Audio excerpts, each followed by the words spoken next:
But before we move on to this, I'm going to go over here to the syllabus and talk about a couple of things. Wrong class. Let's go to our class. I swear I clicked it. I swear I clicked it.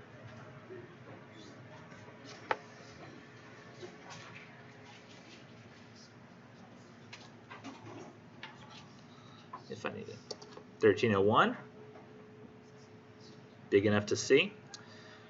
So I don't know if anybody in this class has done this, but I've gotten some emails over the last 24 hours or so. Many of them last night around 10-ish, 11-ish.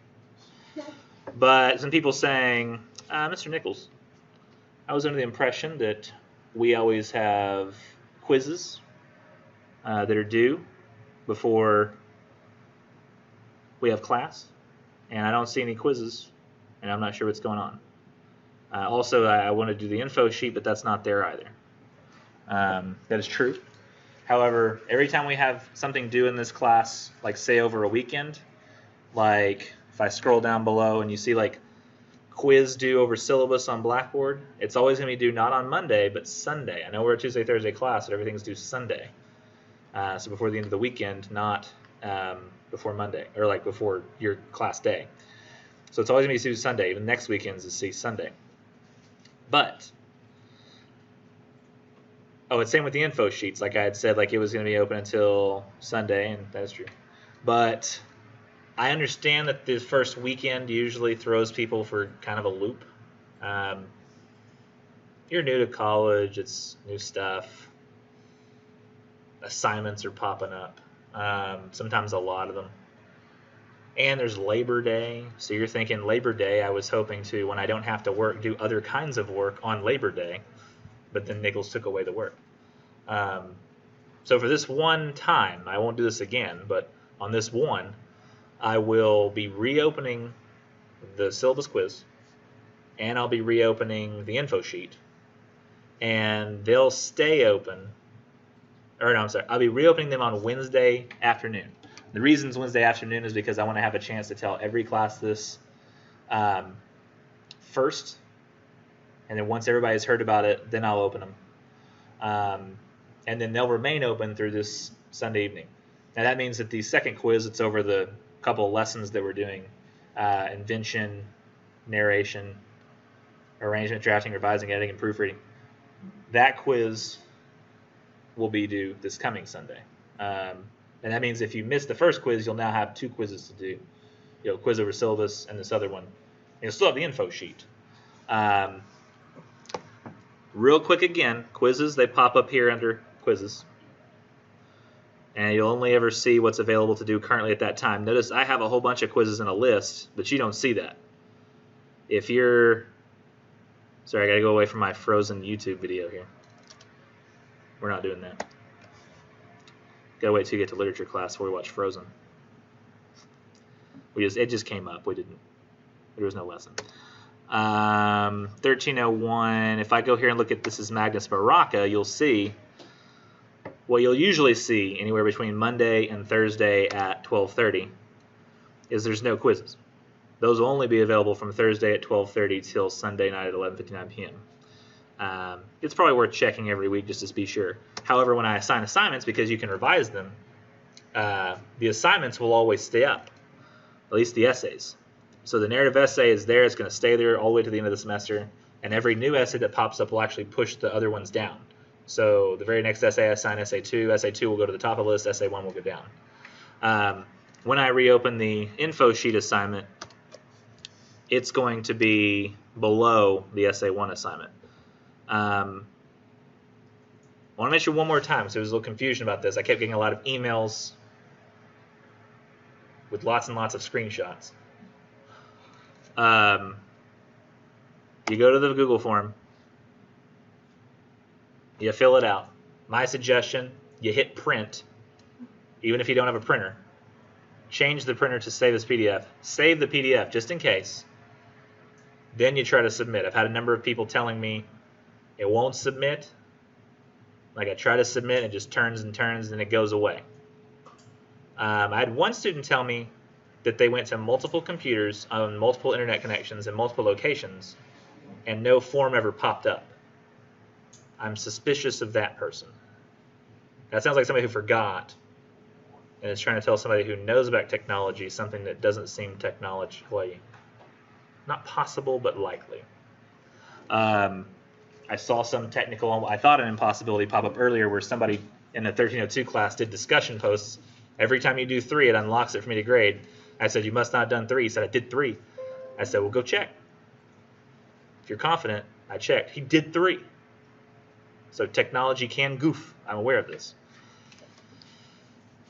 But just be aware, if she tells me that again, I'm going to have her do it in front of me. I'll be like, let's look at my computer. Oh, I don't know what's going on. I know. Can I fill it out on your computer? No. That'd be weird. I paid a lot of money for this. But save it as a PDF. Then you'll screenshot. There's multiple ways of doing screenshots. Print screen button. We'll save a screenshot of whatever's on the screen at current time. You can then paste it into Paint. You can do snipping tool. If you do it from your phone, you can screenshot on your phone. I've even had people taking a picture with that. Like, I don't know how to screenshot, but I'll take a phone, I'll take a picture of my computer screen, and I'll submit that. That works as well. However, I please pray that nobody else, please, send me an email with the photo you took of the screen on your computer, because I don't know if you know, but modern phones take like 6 megabyte pictures, and I have 1 gigabyte. Please just submit that to Blackboard. But how do you submit it to Blackboard? You go to Blackboard, you click the Infosheet assignment. It'll have you browse computer. If you're doing it from your phone, it'll say Open Photo Library. Then you click that picture of the screenshot, wherever you got it, and then, so you can actually even fill it on your computer, take that screenshot with your phone, but then go to Blackboard on your phone. Even though you filled the form out on the computer, you can go to Blackboard on your phone with your phone picture you took. All kinds of different ways to do it. But the reason I have to have the picture here is because while you may have filled out the form on Google, it's hard for me to have a grade on Blackboard without being able to tie it to something. So in this case, I have to have you submit a picture of the completion page that says thank you for submitting, or you've already responded, because that gives me some tangible thing that I can tie a grade to, other than manually entering grades in a grade column, because there are all kinds of things that could go wrong with that. That's the digital equivalent of, you remember the teacher in high school, you were like, you'd give him a piece of paper and they'd say, you never turned this in. You're like, I did turn it in. And the teacher would lose it. That sucks. It's one of the reasons I don't like papers that much. I do the one syllabus contract thing, that's about it.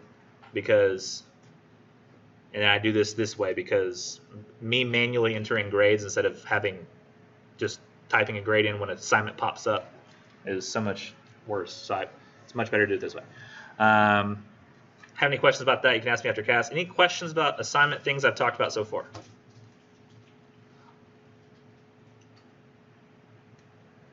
Okay. Then I can mention Launchpad one more time real quick. Launchpad, remember how I said with Launchpad, don't follow the instructions in the code pack.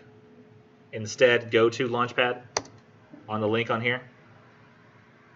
Click the first assignment, then register for Launchpad. Okay, I'm glad you do, because I had some students this morning that told me they did not do that. They said, so what I did was I followed the instructions in the code pack, and I was like, first of all, no. Because that will cause problems with being able to communicate with Blackboard quickly enough so that your grades show up. So it's just better to do exactly what I just said, then register from here. And every time you go and you do a new assignment, always go back to Blackboard. I know it's an extra step. You got to go back. But do it, because it'll keep you from doing like 20 extra assignments that I didn't even assign that say learning curve. You only want to do the ones that are here in a folder that say learning curve. Have it go take you there again and sign up.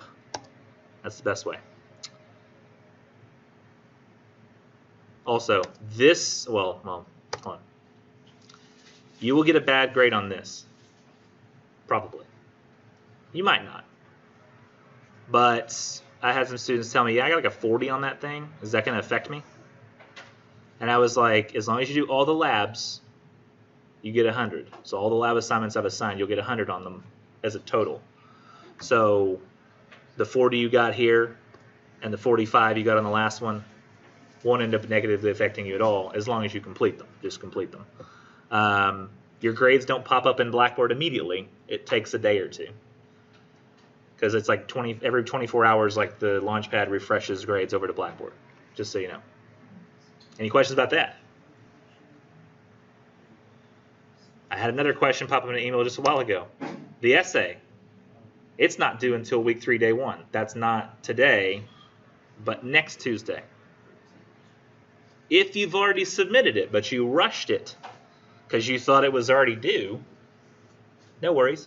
Remember, you can do revision, and that link stays open. So what you can do is fix it, make it better, feel comfortable with it, submit it again right on top of the first one. It'll show you your essay when you first click the assignment. Instead of showing you this page, it'll show you your essay, like a copy of it in PDF form. You can scroll and look at it. But there's a little button in the bottom that instead of saying submit, it'll say start new. You click start new. It'll bring this page back up. You'll resubmit your paper in the new version. And now you'll say you have an attempt 1 and an attempt 2. And every time I go to grade papers, every single time, the first thing I do is get rid of all the multiple attempts first. So I get rid of like your attempt 1 and only leave attempt 2. So if you submit, there's no worries. If you accidentally submit 9 copies of something because you're not sure if it's working, rest assured that I will go through and give you a 0 on copies 1 through 8 and say will grade most recent attempt. So you may be a little dismayed by your 8 zeros, but just know that they're not permanent.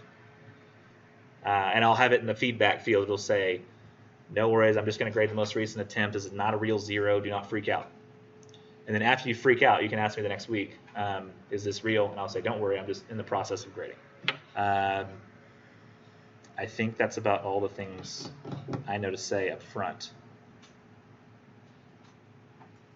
Any other questions? I'm saying any other questions, but none of you have asked for any of this. I'm just offering it. So I do apologize. I just feel there's stuff you might want to know.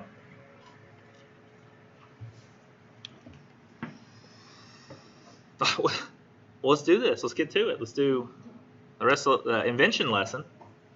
I feel like I talked with you about this a little more than I did with the other class, mostly because I left myself a detailed note that said I did exactly what I just said. It says I stopped here on 8:29, but I was able to talk about all these elements in brief detail before I assigned the essay, unlike that last class. So I feel like I did cover free writing. Did I show you the example where it was all jumbled bunch of mess in Microsoft Word? So you've seen that. Talked about brainstorming. I'm sure I showed you a little list of cigarette and unhealthy things. Did I have a chance to do that? Unhealthy cigarettes. I'm going to show you one more time on that one. I can just bounce back and forth in this real quick. So I know I did go over it real fast. It was like in the last 2 minutes of class. Whoa. So if you have like a topic, like should we advertise cigarettes on television? Should they be allowed to advertise cigarettes on television? You'll, like in brainstorming, you'll just kind of list ideas quickly. It's all about speed with brainstorming. It's how many ideas can I get out quickly? Whereas free writing is about trying to develop a narrative in your mind to get ideas out. So here I'm pointing out, okay, so you can't advertise cigarettes on television, I assume because cigarettes are unhealthy. Maybe because kids watch TV. Honestly, this is kind of a freedom of speech issue. Cancer is related to cigarettes, I think. Lungs, it's expensive. Don't remember why I said expensive. It could have been the expense of cigarettes, the expense of cancer, the expense of... Well, smoking habits, not cheap. No, it's not cheap. And that could have been the thing I was talking about too. But I know I put expensive maybe for all of it. You're not limited to just list items either. You can get a little more complicated, complex, and write, well, why can't they? It's bad, but it should be allowed, because that's me reflecting on the freedom of speech idea. And I was saying not allowing it could be un-American with the freedom and stuff. Remember, these are notes just for you. It doesn't matter if you say with the freedom and stuff. Your notes. What about beer, though, and liquor? Now, that's actually an illogical point to make because cigarettes are not beer. So, I mean, there's no like amount of cigarettes I can smoke that are going to make when I drive a car, I'll be like, whoa, you know, like I'm not going to get like a DUI from smoking cigarettes. I don't think. Right? No. I think weed makes you drive slower, but I don't think cigarettes do anything to your driving ability. They might make you so jazzed up. I really don't know. If you smoked like 12 cigarettes at once, would you be kind of like that? I don't really know. Never had it. No, I don't either. Hey, want to hear something funny? Okay, so back to this. The brainstorming can be put in this way. It doesn't have to be in a certain order or organized at this point. Organization comes later. I probably already mentioned talking. You're probably doing this already anyway, like, Mom, what do you think I should write about?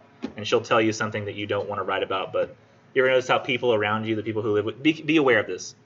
People who live with you always want to tell you what you should write. You notice that? And you feel the same way. If somebody asks, like, if like your brother says, what should I write for this essay? You'll have all kinds of ideas. But then if you would say, you could just write it for me, that would almost give you anxiety even thinking about it, right? So, like, they always want to have ideas of what you should write. But just take that with a grain. Like, they're thinking about what you would do because you're not them. And, like, I don't have to worry about it. So, like, keep that in mind. And they're not going to read. You're going to say, could you read the assignment in detail and tell me what you think I should do? They won't do that. They're going to say narrative 600, just like I told you not to do. And they're going to say, well, this is a narrative. You could write about that, time you lost your puppy. That's not one of the topics. Be like, what? Oh, I didn't really read that. I'm sorry. Yeah, I know. I know, Mom. This is my future here. Journaling, like I said, it's great to have ideas you keep up with on a regular basis, but it's not going to help you in a moment's notice. If you're not already currently keeping a journal, 1, I would suggest start. 2, if you're not already keeping a journal, it's not going to help you on the narrative essay. Shoot, a diary would actually really help. Diary different from journal, but a diary would really help in this case. You'd be like, oh, this is a thing that happened to me.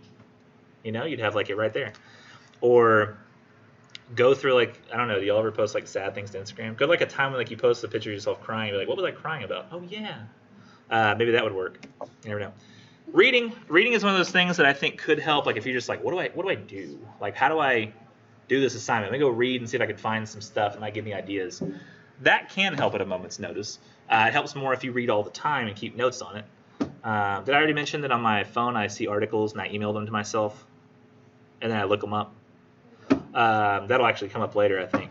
But reading is incredibly effective to helping you come up with ideas, not necessarily in a narrative essay, but for other types of essays, cause effect, comparative contrast. Being well read and knowing what's going on in the world especially will always help you come up with ideas. Now, once you've got ideas, you've just got a rough kind of like, this is maybe what I might want to think about, then you can start organizing, grouping them. One term is clustering. Sorry, I thought of something funny. I'm still thinking of that. Hold on, I gotta get rid of it. Okay, it's gone. Clustering. So I might take that you notice that when I was making the brainstorming notes on this cigarette topic, one thing kind of stuck out to me is at the end when I had the longer phrases, they were all kind of about freedom of speech. And so I said, okay, maybe that's what I would really want to approach it as, is freedom of speech issue. And so one of the items I had on that list was unhealthiness. And when I'm talking about unhealthiness in terms of freedom of speech, what really does it matter? If we're talking about freedom of speech, unhealthiness should be a side issue. It's freedom of speech that should be the most important. And as a result, it should be illegal to tell them not to. Exceptions to freedom devalue freedom when I said like American with the freedom and stuff. So I'm clarifying how these all relate. So essentially I'm creating relationships out of ideas that didn't currently have relationships. I'm figuring out what can go within this. How do I talk about all the ideas that I had? Because I don't want to waste any ideas if I can. I want to get them into my paper if possible. So that's just one way of like possibly organizing, is looking at what ideas could go within other ideas. How should they be arranged? Maybe a narrative essay chronologically. How do I arrange these moments? What should I cover versus what I don't need to cover? That kind of thing. If you're more of a visual person, you could use this, which is, it looks like somebody put like stuff on a Post-it note and moved it around physically. If you're more of like a physical, like visual kind of person, it doesn't even really matter. I mean, you can understand the concept. It doesn't matter what, all those words on there are German. I don't even know what they say. I could tell like, oh, it's a bunch of Post-it notes and arranged different ways. Outlining.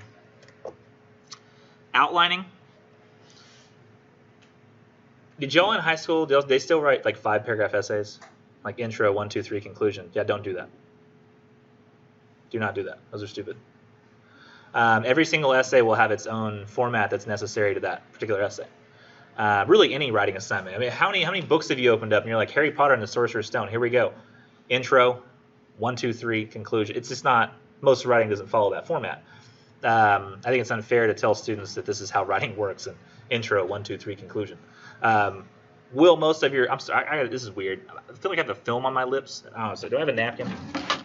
I don't. Wait, I have a piece of paper towel. I don't know why, but I have it. It's in the bathroom. I don't know why, I just feel like I have a film on my lips. Oh, sorry. God, that was gross.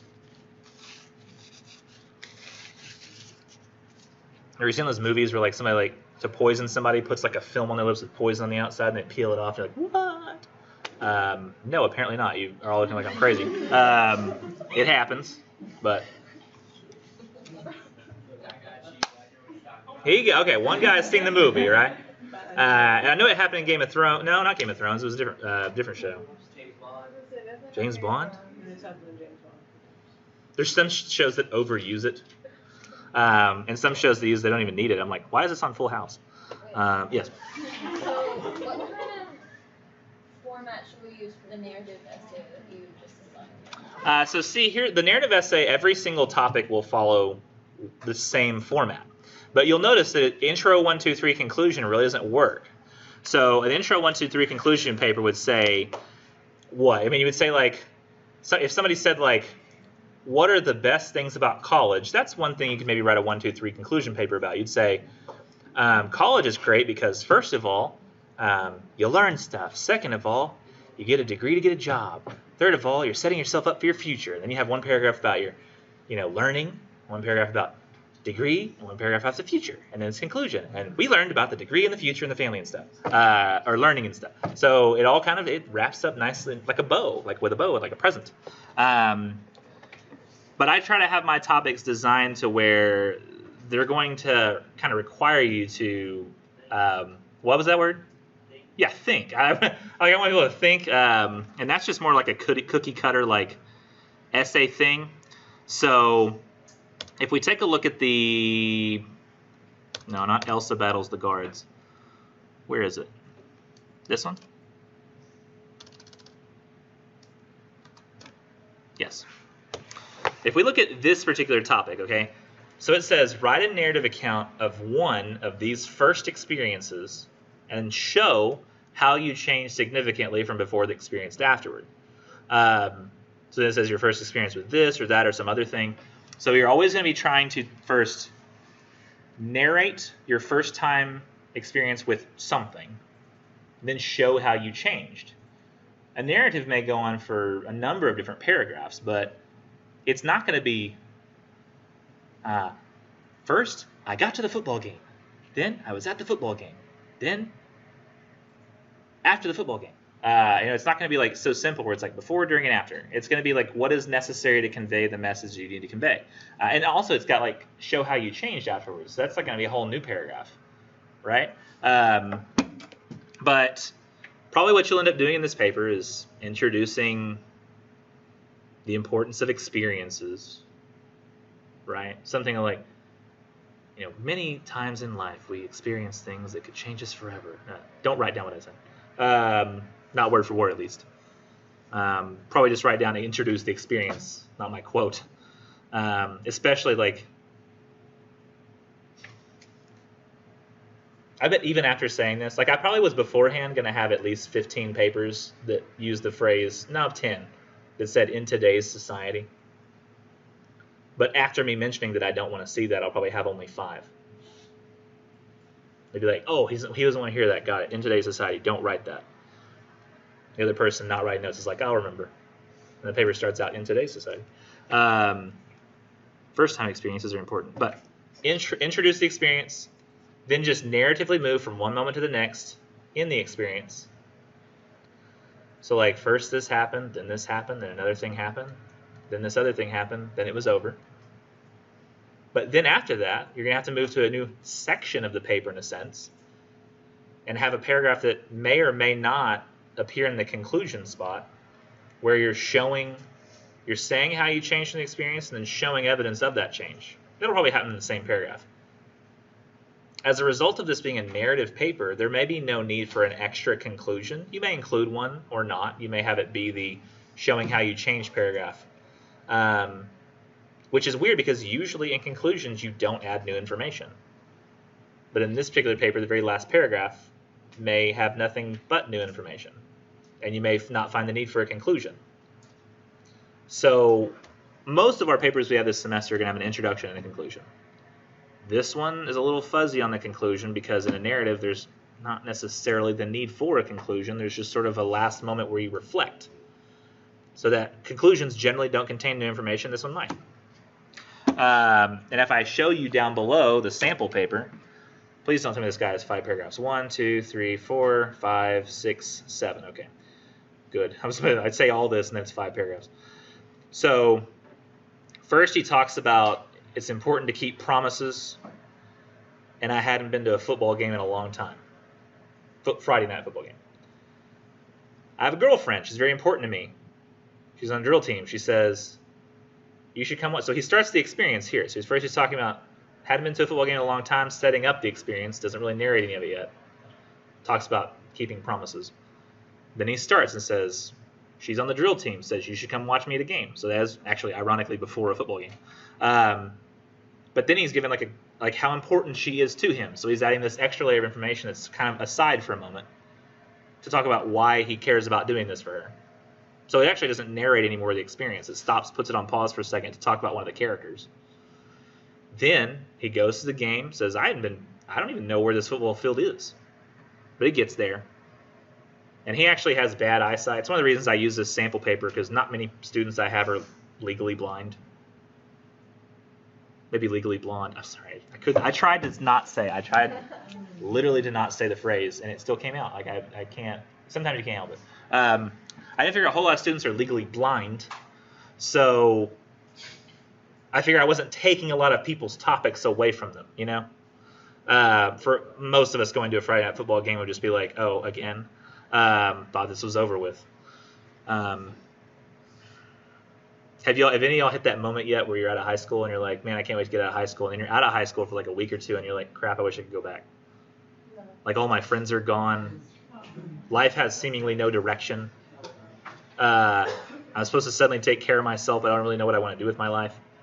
Crap. And then you go to homecoming because you just want something. Not everybody goes through it. Some people do. No. So he goes to this football game. It's really weird because he doesn't have great eyesight, so he's in the stands and like all kinds of noise, and it's very affects his senses. And he's like, here's the sensory experiences I felt, which is particular to him because he's blind. Then his girlfriend's friend comes, and he doesn't feel so worried anymore because he's got somebody to talk to.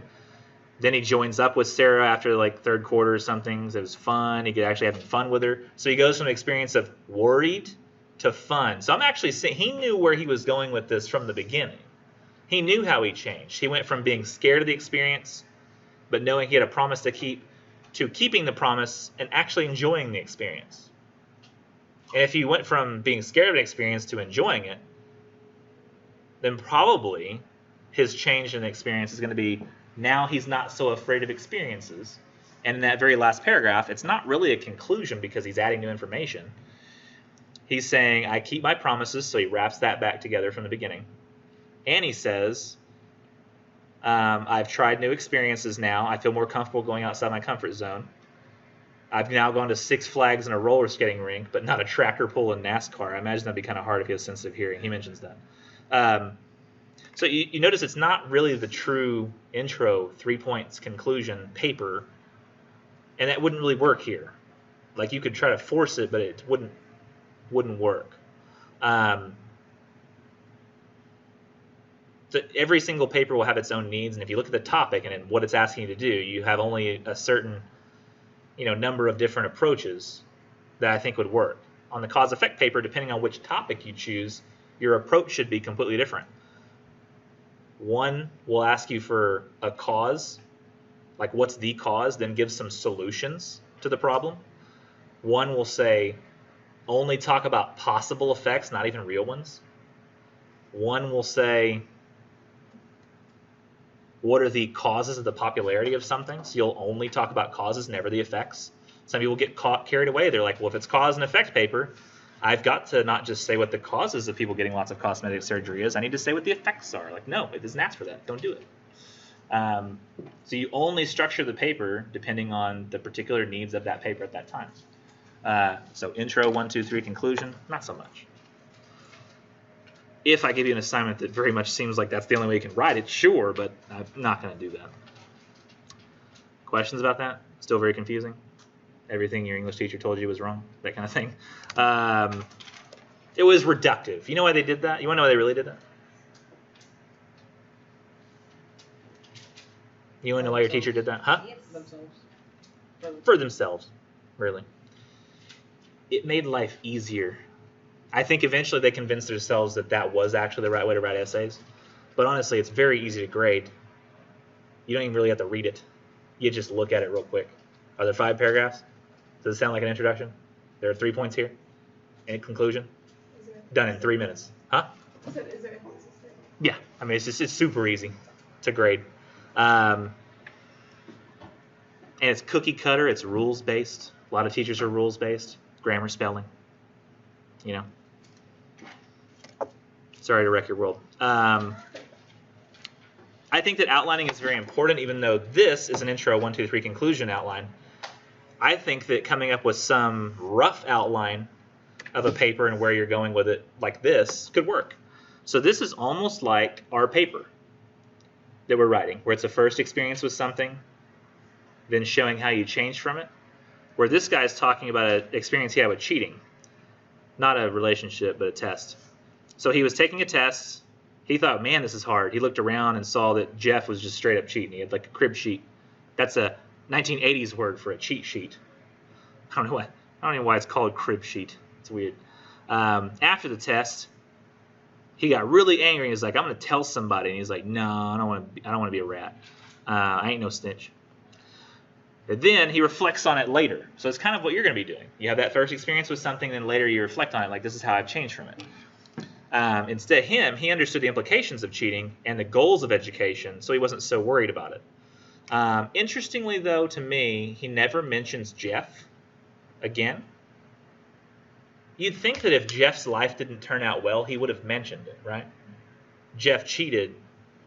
Jeff got screwed over in life because that time he cheated, but he didn't mention that. I'm wondering if maybe Jeff's life turned out fine, but he was like, that's not convenient for my essay, so I just won't mention it. Jeff now makes way more money than I do. Because his dad's rich. Doesn't matter if you cheat as long as your family's got money. True, actually. Probably. Let me talk about, well, actually, before I do that, I want to show you that outlines, I think, are incredibly useful in any type of writing that you do. So when I did my master's, y'all heard of the dissertation, right? When you get a PhD, you have to write a dissertation. It's your big, like 120, 150, 70 page document. It's almost like a book that you write to get your doctoral degree. In the master's, I'm sorry that they call it this. I have no control over it. It's called a master's thesis. For some reason, they wanted to call the big document for the master's degree the same thing that I call the most important sentence in a paper, and it's not my fault. But when I had to write my master's thesis, that itself had its own thesis statement. It was a very big document. It had to be somewhere between like 30 and 50 pages. And I was like, okay, I've never done a project this big before. What do I do? So I labored over it and labored over it and labored over it. It took me like 6 to 8 months to even get started on the thing. I just mostly did research. Then, finally, once I'd researched enough, I said, okay, now I got to start this thing. What do I do? Very tempting to just start writing, but I get overwhelmed when I just start writing. So I said, well, let me do an outline first. So I did this outline.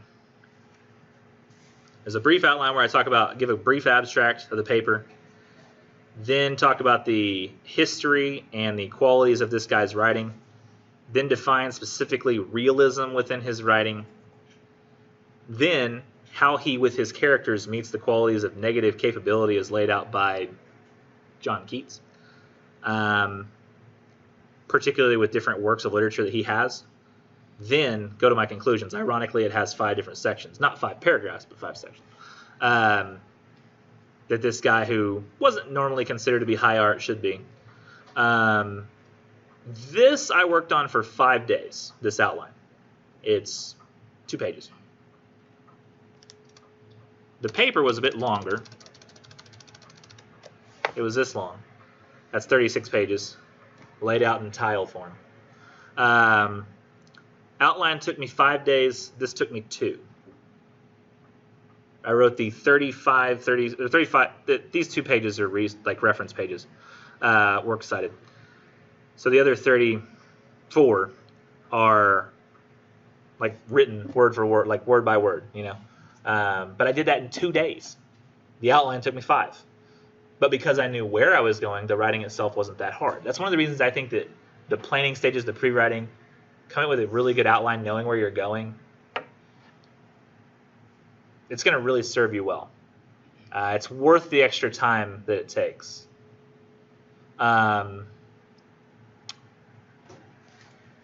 Is it time to talk about this? What else is there? Hold on. I don't want to get ahead of myself. So there's thesis. Okay, yeah, we'll go back. I'll talk about this now. I mean, you can write that down if you want. I'm not talking about it yet. But draw your attention to this. Very great drawing.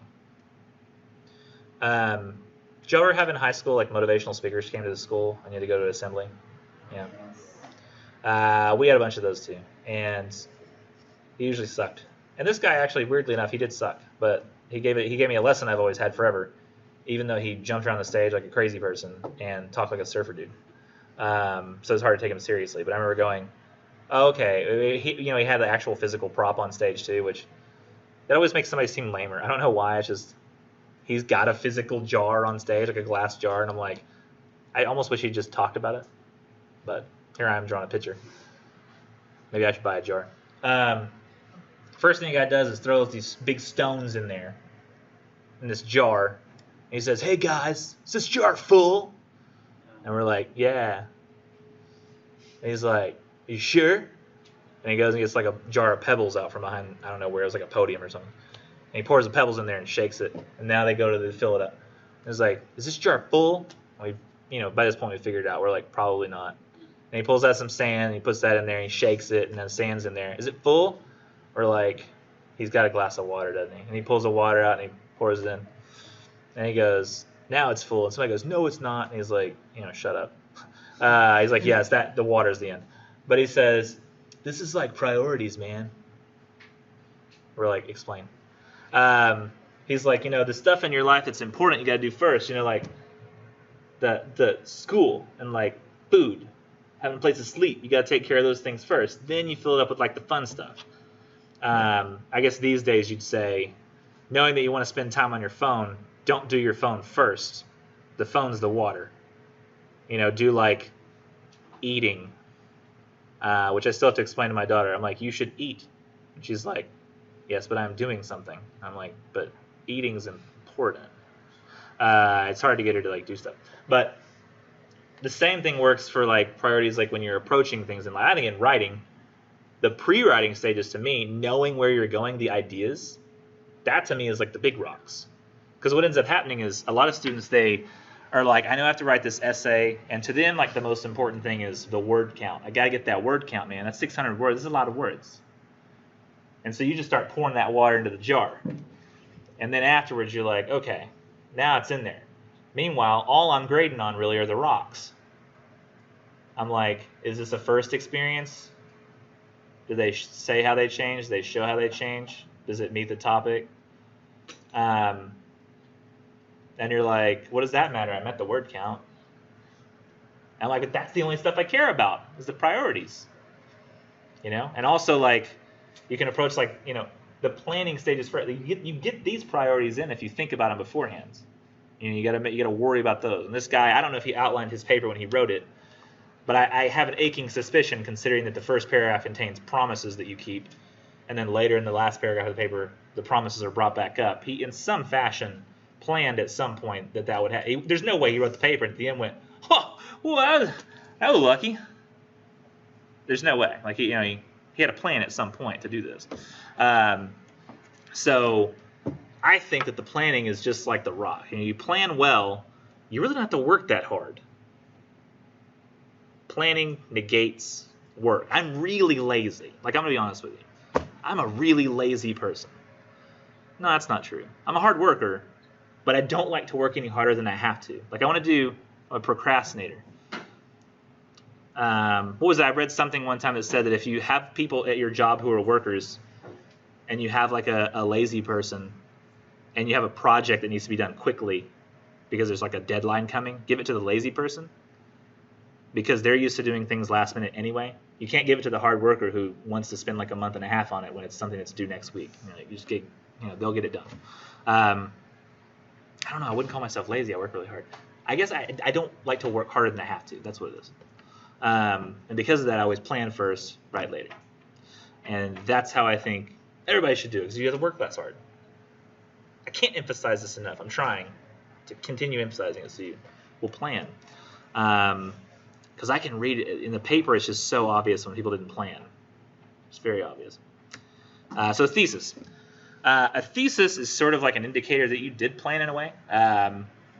It is the essay's main idea, the idea that all the points in the body of the essay support. I think they're still teaching this in high school, hopefully.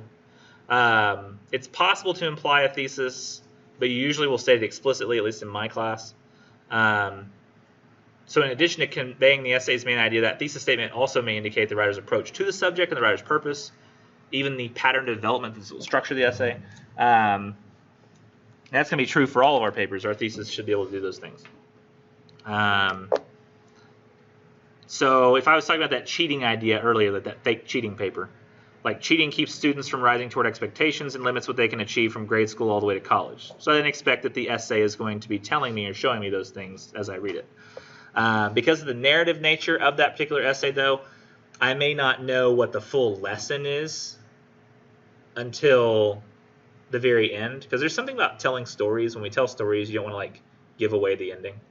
So I can understand leaving part of it to the end. You might say, oh, I learned something, but not say exactly what till the very end. But this is probably what I would write down. If I was going to write down anything, I would write down this. A thesis statement will clearly express your essay's main idea, communicate your essay's purpose, and be clearly worded.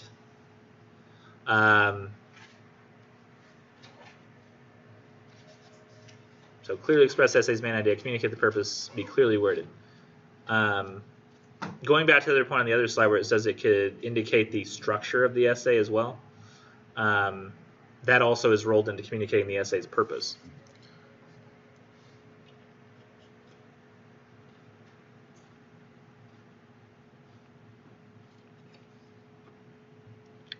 From the thesis statement, I should be able to tell that you're telling a story about your own life. I should be able to tell that. Probably that it was your first experience with something, or at least have that be implied, and that it changed you. Like all that should probably appear in the thesis statement. In the cause-effect papers that we write in the future, I should know just from the thesis statement whether the emphasis will be on causes, effects, or both. From the comparison contrast paper, I should know what two things are being compared and why. That idea should just be inherent within the thesis statement, along with the topic that you're discussing. So a thesis statement will not simply state that one time you had an experience. We have to know like why is that even important to look at, and the thesis statement will indicate that because it was a very affecting experience. It affected you in a big way. You have to work on clearly wording it. You may end up writing a thesis and going back and changing it once you finish the actual paper because you realize that, well, where I thought I was going, I ended up going slightly different direction, so I need to go back and edit that a little bit. Here are some bad examples of a thesis. My instructor has an attendance policy. That one's bad because it's so general that you literally could just confirm it by looking in the syllabus and finding a page. Like, there's nothing really to write. Community colleges are awesome. Too general. Facebook attracts college students. Again, too general. Also, these days, kind of wrong. And most of y'all are attracted by what? Instagram? Twitter? Snapchat? My daughter gets on Discord. I think it's for gamers, though. What else? Are there other things popping up? My daughter mentioned TikTok, but I don't know. She said it was like Vine, but something different. I don't really know. Yeah. That's the big ones, right? There's no other big ones that have popped up. It's just Snap, Instagram, and Twitter. Those are the main ones. People fight over which one's best. Decent thesis examples. So why are we talking about the attendance policy? My instructor should change her attendance policy. Okay, so you have a purpose. You want to change it, but why? Because this is bad. Still, it's not good enough. It's close. For many people, community college makes more sense than a four-year college university. It's too broad. Makes more sense how? Why? I don't really know. Social networking sites like Facebook can cause problems. How? Again, I need to know what direction the paper is going in these particular instances where literally it's almost more informative, so there's no twist that's coming or story that you could learn from. So, I mean, I kind of need to know where it's headed. This one says my instructor should change your attendance policy because it's unreasonable, inflexible, and unfair. So this might end up actually being an intro 1, 2, 3 paper where somebody first covers why it's unreasonable, then how that could be changed, how it's inflexible, how that could be changed, unfair, how it could be changed. For many people, community college is more beneficial than a four-year university because they are cheaper and more personal. And I assume I'll have multiple paragraphs on how being cheaper positively affects the students and the more personal element, how that positively affects the students. Maybe more on the personal stuff than the cheaper, because cheaper establishes, well, is it cheaper in terms of the classes, the books? It's really not cheaper in terms of the books, but, well, I try to choose cheaper books, but we'll see.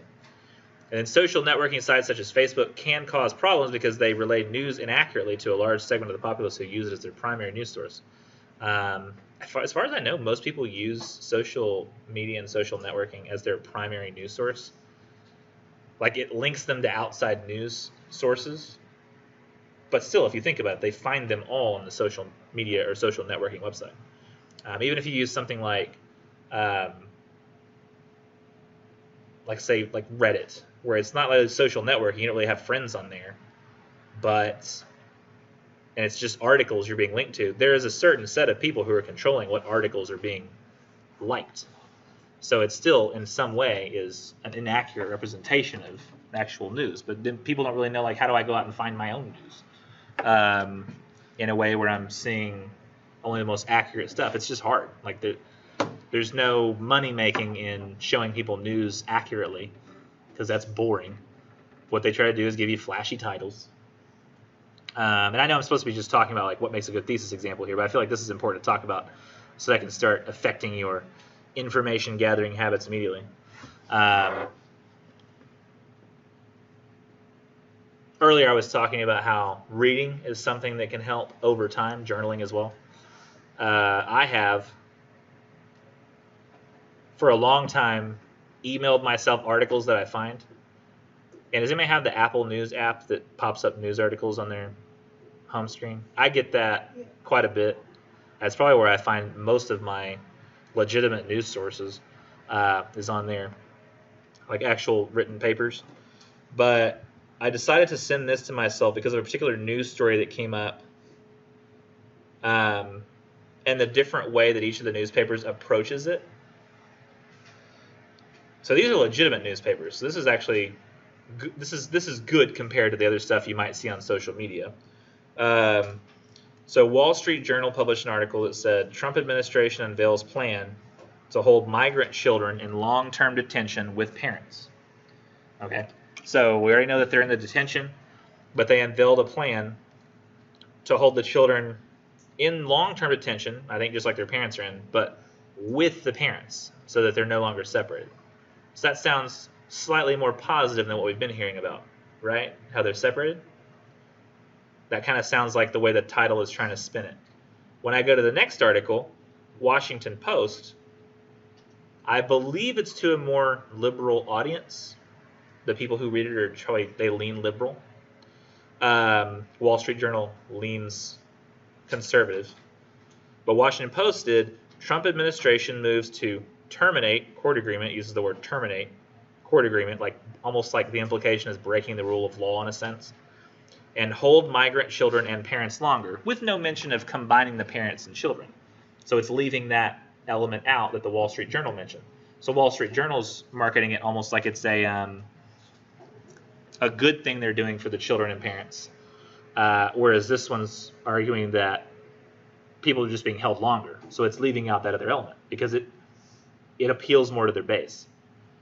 Then you have CNN politics. By the way, I don't suggest anybody watch video news at all for anything. Video news sucks. CNN, MSNBC, Fox News, all of it's bad. Don't watch it. It turns you into an idiot. The reason is because we are, for whatever reason, evolutionarily hardwired to respond to confident speech.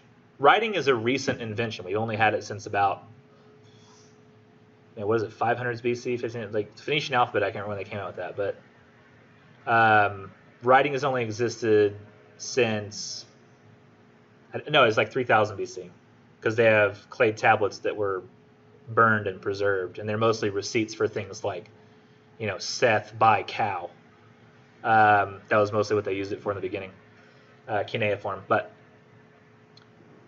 writing allows us to look at something that someone's saying, repeatedly look at it, consider it, and judge it. We can't do that with live speech. It's very hard to watch a video over and over and over again, and we respond very much to shows of confidence. I think I saw a study that showed that when people met certain criteria, they were more likely to be elected to public office. Things like shows of confidence or having a deep voice or being tall or being attractive. But when it came to actually performing the duties in office, when compared to the other people who got elected despite not having those qualities, their performance ratings were equal. So the things that we tend to vote for that are illogical have absolutely no bearing on whether or not people actually function well in political offices. But they're built into us for some reason. So I think that video news is a way of just more or less tricking yourself. It's better to read written news because you can consider it. You can decide whether or not it's something you want to believe. Now, of course, there's going to be video evidence of things, but even that's shaky. So CNN posted, Trump admin to allow longer detention of migrant families. Almost sounds like a sound bite. Longer detention. Doesn't use complicated words like terminate. Uses admin instead of administration. It's got to be a sound bite you can get in a few words. They're video news. BuzzFeed News. They're even less reputable. The Trump administration wants to hold undocumented children in detention indefinitely. So it says wants to hold, because acting like it's one solid unit with emotions, turning it into an emotional argument. Hold them indefinitely, uses that word indefinitely, like that literally sounds like forever, right? Sounds like till they die, is the way they make it sound. And then dailymail.co.uk, one of the most infamously not credible news sources. They've been dinged a bunch of times for being inaccurate. Theirs is almost the same as the BuzzFeed, but just a slight difference. Trump rolls out plan to detain migrant children, in all caps, indefinitely. You're like, whoa, I'll look at this one because it has all caps lettering. It's trying to grab your attention. Personally, one of my favorite subreddits I've found recently is, here we gotta get away from Elsa. No, let's not do that. Let's do this. Reddit.com/r/saved-you-a-click. You ever go to like a website and it's got all these really bad links down at the bottom that it wants you to click? Something like, these two undergraduates in Greenville, Texas, upended a $6 billion industry. You ever seen that one? I've seen that one a lot. I don't know why it thinks I'm interested in money. But I like this subreddit because it gives you the title of a news story, and then after the little center bar, either gives you the answer to what that news story means or what's actually contained within the article. So Google Maps finally received the one feature that was missing from the mobile app, Street View. Oh, that's it? Okay. Alert, destructive asteroid with 100% chance of impact rushes toward Earth. Oh my gosh. If you just read the title, you'd be like, there's an asteroid coming. It's going to kill us all. You read the article, it says, they haven't actually detected any asteroid yet, but Earth will definitely be hit by one sometime in the distant future. Because it has been in the past, It's very unlikely it would not be hit by one in the future, thus it's coming, perhaps hundreds of millions of years down the line. How often should you change your bed sheets? It's more frequently than you may think, and for good reason. Every 1 or 2 weeks, unless you can't, in which case more than that, and because they get dirty. Okay. Could Hurricane Dorian become a Category 6? No. Here's why. Okay, so it's not as bad as we think. Saffir-Simpson hurricane wind scale only goes from 1 to 5. Oh, so literally just because it's impossible to be considered a 6. So somebody's like, I heard it might be a Category 6. See, that's how misinformation spreads. That's why social media can be so dangerous. Because, these sometimes they tell you too, there are 21 different clicks because it's a slideshow website. Just so you know, we're going to 12:15. Everybody, listen. All the way. I commit. So the weird thing is, on social media, they did a study where they had people. This is really messed up. Listen. They had people go through social media with different approaches. 2 of which I remember the most are, they had people just go through social media and read the titles of news articles that were put in front of them. They didn't read the articles. And there was, hold on, give me a second. Give me a second.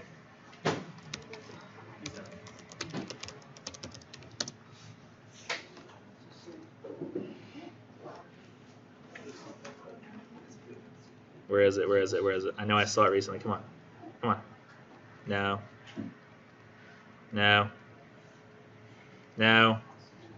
Please tell me it's here. Please be here. No. Maybe I skipped it. Hold on. No. Damn it.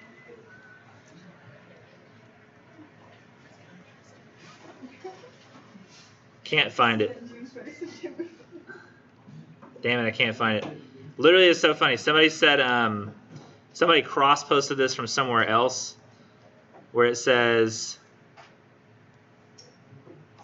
is this it? Always that one student 5 minutes before class officially begins. All right, I'm gonna head out. Oh, it's too small. I just realized y'all can't see it. There we go. I knew it was somewhere. I knew I saw it. It just got me. I was thinking because I heard shuffling. All right, anyways, so yeah, we're leaving there.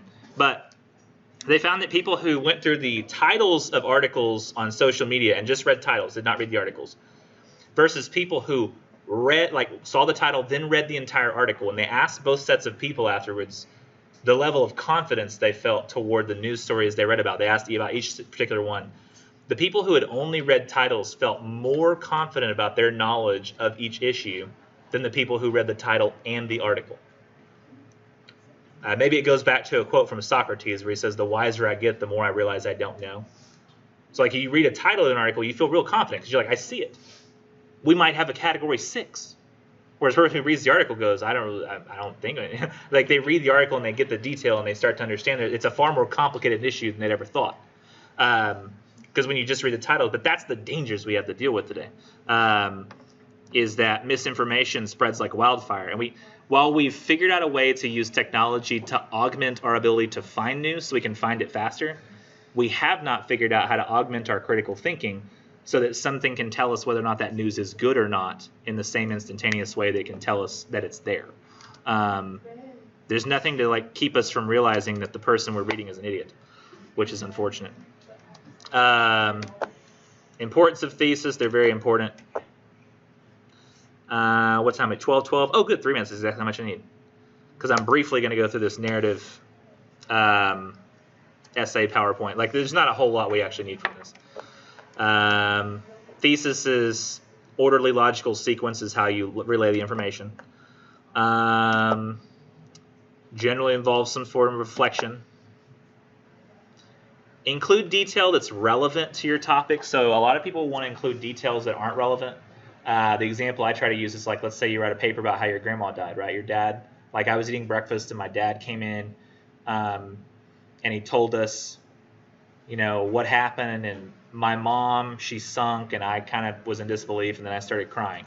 What you would not do is say, I was eating breakfast and my dad came in and told us that my grandma died. And I was so sad I couldn't finish my breakfast, which was scrambled eggs and bacon and some toast. I asked Mom for biscuits, but she wouldn't make them. I kind of was a little bit mad about that, but it really wasn't that important, I guess. But then she gave me syrup, but I didn't have pancakes, so I asked, why do you have me syrup? So I'm giving all this detail about the breakfast, which is not important at all. So you got to include the detail that's important, especially like some people want to include, it was 9:50 p.m. on a Tuesday. Why is that relevant? Just say it was night. It was evening time and Dad came in. No, it was 9:50 p.m. and even if you want to mention it was like 4:20 p.m. It's irrelevant. Variation. Try to make the sentences not sound boring. Make them have some variance. Don't just all the time be like, I went to the store. I got up. I then did this other thing. I did another thing. I did another thing. So it's all the same sentence over and over again with different subjects. Be clear and don't use flashbacks. Just keep things in chronological order. And when using verb tenses, be consistent. So if you're talking about the past, which all of you are, don't suddenly switch into the present. Say, I went to the store looking for my mother. There I was when I saw her, began talking to her. Don't then go to, I'm telling her how I feel, and she's going to start crying in a minute. That's like, we do that when we tell stories. We take ourselves from the past, put them ourselves back in that moment, and then we start talking the present tense. But don't do that in the paper. It's confusing. Use transitional words appropriate to time papers. Structure it based on what I'm asking for. That's it. You have a good one.